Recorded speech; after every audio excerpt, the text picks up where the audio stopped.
Welcome to my new Fanatec snap action shifter replacement.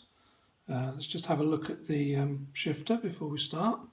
Here you can see it's made of carbon fibre with magnets and a carefully designed paddle.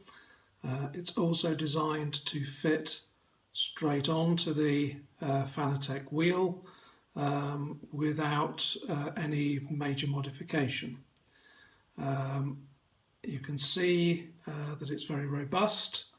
Everything fits into the back plate, and there's even a pin that's stuck into place, made of carbon fibre, to hold everything very firmly together. The shifter has a very nice snap action, unlike the standard shifter. Basically, the shifter is made completely of carbon fibre, a micro switch, some wires and two magnets. Let's just have a look at how you would convert the Fanatec Formula 1 wheel to take the new shifters, because it's really easy.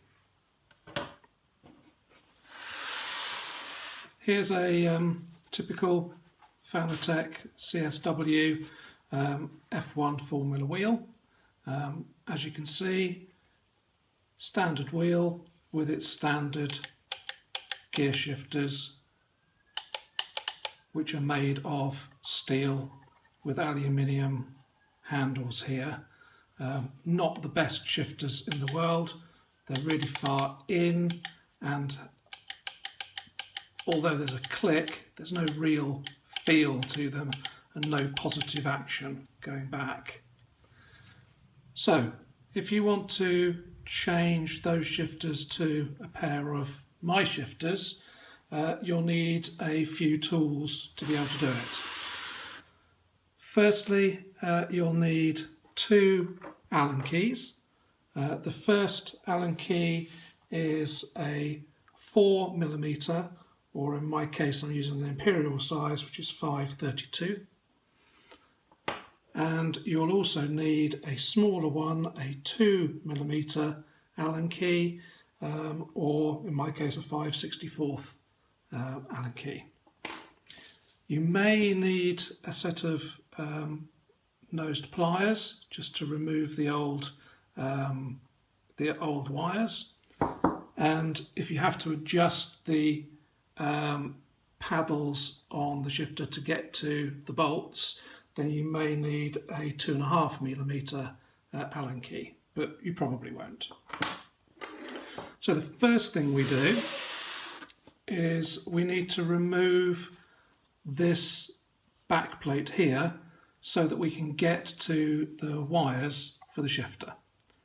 To do that, we take the small 2mm Allen key, and we just need to undo these two bolts here.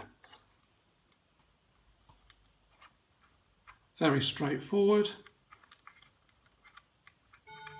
They're actually threaded bolts. Whoops. They're actually threaded bolts that go into a plastic at the back. Just put that out of the way and take off the second one.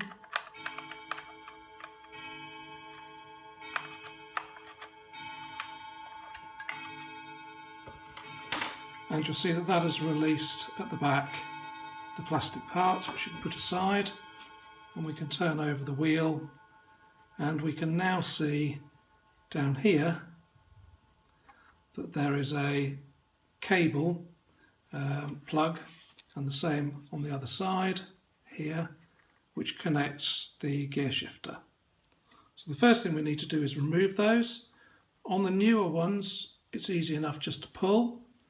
On some of the older ones, they have actually glued them slightly, and in that case you may need to use a pair of pliers like so to just grip and pull the plug out. Be very gentle because it's very easy to pull the wires out of the socket, although you won't need those again. So once we've disconnected the wires, the next thing to do is to remove the shifter. So let's concentrate on this side. So we take our larger Allen key, our 4mm Allen key, and you'll see down here there are two holes, there and there, and behind at the bottom of that are two Allen keys, two bolts. I tend to like to use a long Allen key because then I can put it straight in like so, and I've still got room to turn the key around the handle. So I undo first one bolt and then the other bolt. If you can't get the Allen key into there, you may just need to adjust these or pull the shifter, and sometimes you can gain access by doing that. Undo the second bolt and the shifter will come away from the wheel.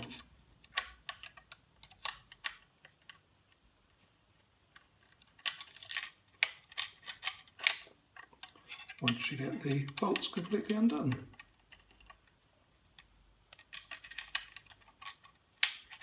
And the bolts will very often fall out. That's the bolt that you're looking for. You should have two of those, which we need to put aside and keep. This one's still attached. And I've just pulled the shifter out with the wire. So this is the standard Fanatec shifter. As you can see, there's not much to it. It's got a spring inside and a micro switch and an axis, but there's really very little to it. Quite heavy. So now we're ready to put the new shifter onto the wheel. First thing to do is take the two bolts that you've removed and to slide those into the shifter, like so, in the holes provided. Make sure you've got the right shifter for the right side, because they are unique. They are designed to go on one side or the other. You should find that firstly the pin top, axle top, has the flanged area at the top rather than the clipped area, and the longer side of the paddle points down, so the top of the wheel is up here, bottom of the wheel is here. Next, poke the cable through above the circuit board, like so, so that it comes out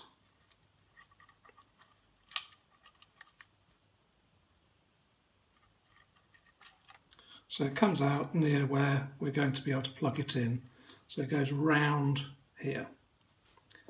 Next, you just need to do the bolts up. So it's just a case of taking your Allen key, the same one we used to remove, and just bolting this in place. Do them gently, one at a time. Start one until you've got them both biting, and then do them up relatively tight.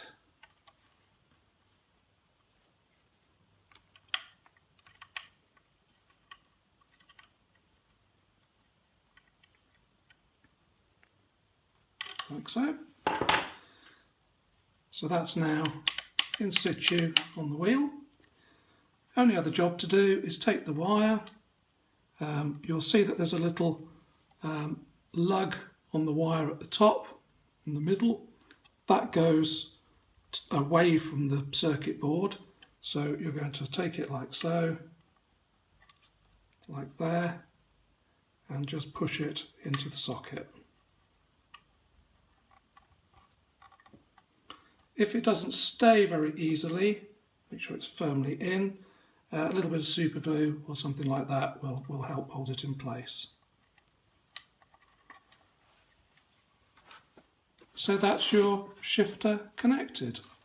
Once you've done the other side, you then put the plastic cover back on, like so, and just reapply the two screws using the 2mm Allen key that we removed them with before.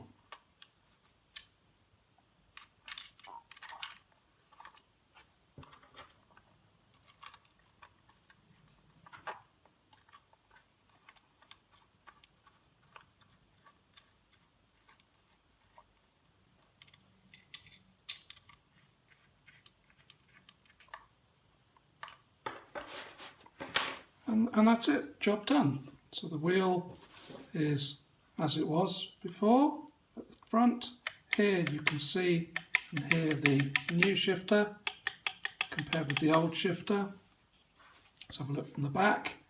Here's the new shifter and there's the old shifter. So it's much further away, which is much more comfortable. It's nice and solid. It's got a really nice snap action, really accurate, really good micro switch in there, and should feel far more comfortable. As far as I'm concerned, that's in a much better position. And there you go. So thank you for watching my video. I hope that helps, and any inquiries, please let me know as I'm making these for sale. Thank you very much.